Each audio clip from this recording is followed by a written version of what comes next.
and diddle with fans, and even though we were ragged, it's fun for the kids to hear the fans cheer for them and support them, and that's what it's all about. So, and that part of it, couldn't ask for anything better.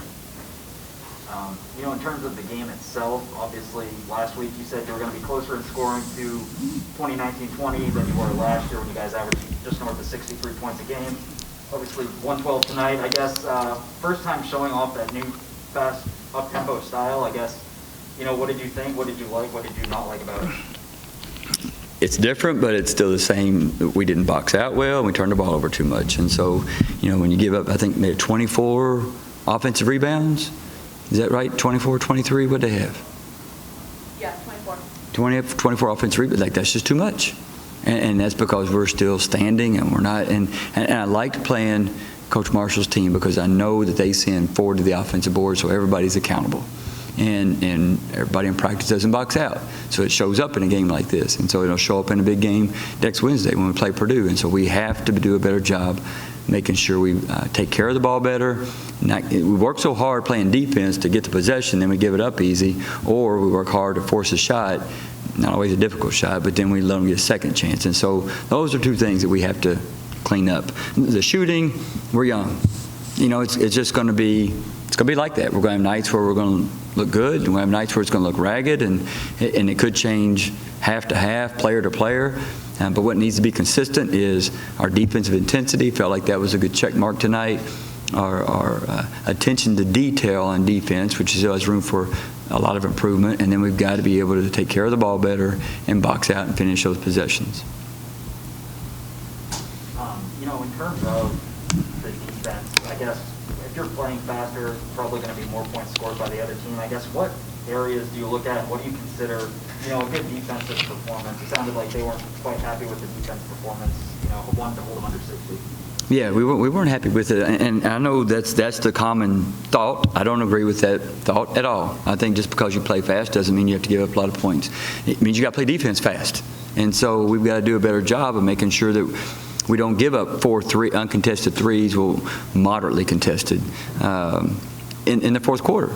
That's 12 points. They're sitting at 60 instead of 72 just on that alone, not counting the 24 offensive rebounds, just that alone. And so, I don't agree with that. I think that you can play up tempo and still play good defense. In terms of the new players, obviously we know what Merrill brings, we know what Hope brings. What did you think of some of these new players, playing in Western America for the first time? They were a little nervous in the beginning, not quite as nervous maybe as our scrimmage that we had previously, but they were still a little anxious. You saw just a little unsettled, and they started to settle down. I think they're still going to be nervous next Wednesday. I think it's just part of being young. I believe the calmer we get, not slower, but the calmer we get, the better we're going to play. It seemed like, I guess, some of those nerves went away between the first and second quarter. Mm-hmm. The second quarter was real good. Did you say anything to them to kind of calm their nerves during that time out there? Box out, or they were going to come out. That was it. And so I think they did a good job of in the second quarter of really keeping the defensive intensity high. They were forcing turnovers, getting steals, and that kind of feeds on itself, And so if you're a basketball fan, you remember Coach Patino's teams and Nolan Richardson's teams, and so that snowball, that run happens. And so we got some of those in that second quarter. We went the whole third quarter without a good run, and so in the fourth quarter we stopped playing aggressive defense. And so those are things that we just can't come and go. The shots may come and go. Made field goals may come and go. The defense intensity cannot. All right. Joseph Thompson with the WKU Herald. How you doing, Coach? Hey, Justin. All right. My first question to you is, what did you stress to your team tonight to get them ready for playing in front of fans for the first time in a year? And what were you most pleased with seeing from your team tonight? One thing I'm really pleased with them almost every single day. We've had a couple bad days, but every single day they come to practice to compete, to play, to win. And so I wasn't surprised that they played hard. I knew they were going to play hard. I would have been surprised had they not played hard. That's always the thing that's fun about this bunch, and I think the fans are going to really grow to love this team because, you saw we're up and there's players still diving on the floor for loose balls. And so that's something that I'm proud of and pleased about, and I'm not surprised by. The only thing we talked about before the game was really just do what we do every day, and don't get caught up in our energy going up and down based on whether we miss or make shots.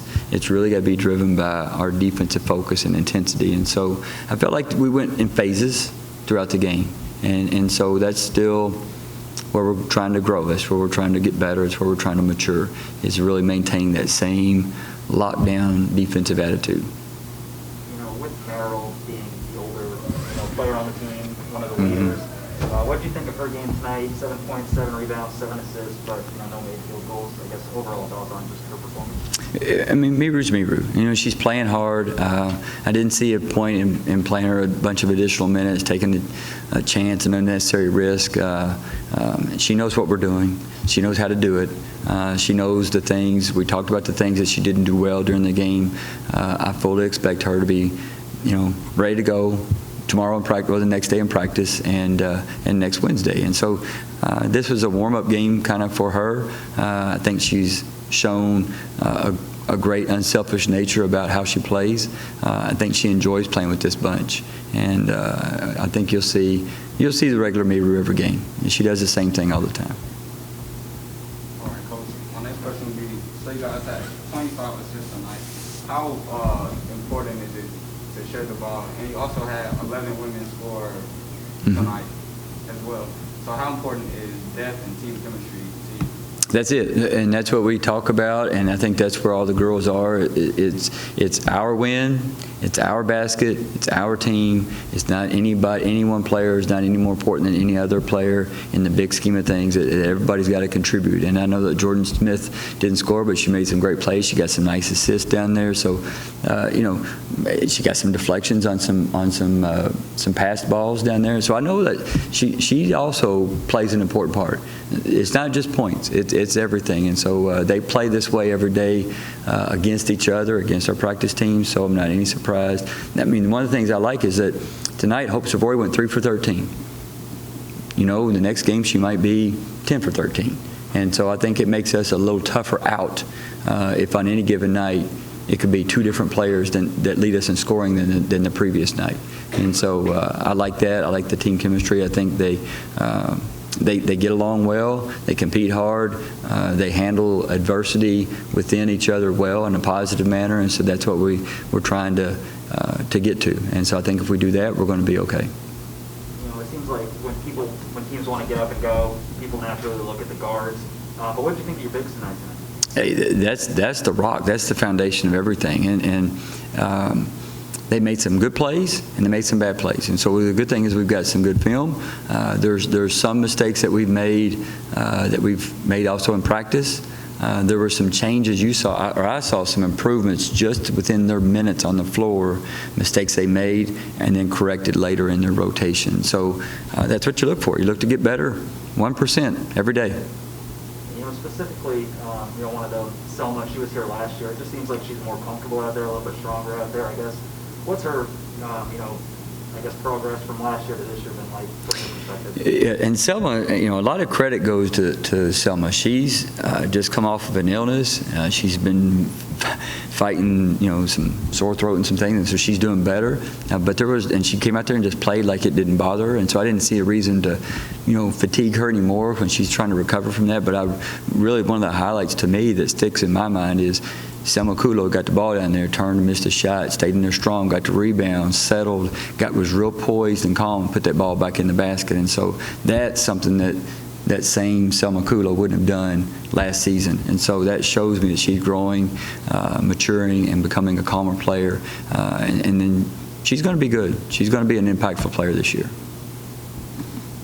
This question's probably a little premature because it's 5 months out, but when you come to a conference tournament and you need to win at least 3 games in 3 days, a style like this when you're kind of going all out all the time, is that a concern at all, even if it's this early in the season? What's the most minutes played by anybody on the team?